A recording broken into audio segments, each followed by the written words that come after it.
Breonna Taylor was asleep when her front door was forced open. It was just after midnight on March 13, 2020, in Louisville, Kentucky. Breonna, a 26-year-old emergency medical technician, had worked long shifts caring for others. Friends described her as focused, compassionate, and hopeful about the future. That night, she was home with her boyfriend, Kenneth Walker. There was nothing unusual about the evening until it became unforgettable. Police officers executed a search warrant tied to a narcotics investigation connected to a former boyfriend of Breonna's. The target was not at her apartment. In fact, investigators would later confirm he was already in custody elsewhere. What happened next unfolded in seconds. Believing intruders were breaking in, Walker fired a single shot in self-defense. Officers returned fire. Breonna was struck multiple times. She died in her hallway. Within hours, confusion and grief replaced normal life.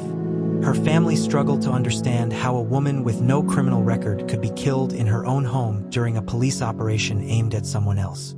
The case was initially reported as a tragic but justified police encounter. Few details were shared, but as more information surfaced, the story began to fracture. Questions emerged. Why Breonna's apartment? Why at night? Why was no one arrested? As the days passed, Breonna Taylor's name spread beyond Louisville. First quietly, then explosively. What began as a local tragedy was about to become a national reckoning. At the center of the case was the search warrant. Police said they announced themselves. Walker said he never heard it. Neighbors were divided. Body camera footage was limited.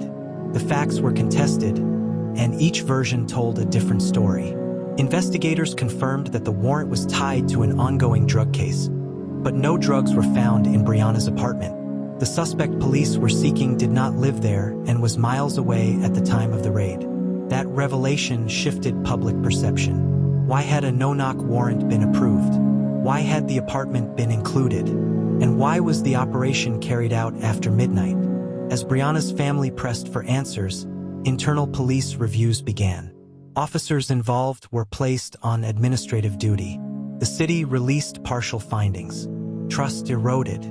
Then protests began. What started as calls for transparency grew into nationwide demonstrations. Breonna Taylor became a symbol, not just of one case, but of broader concerns about policing, accountability, and race in America.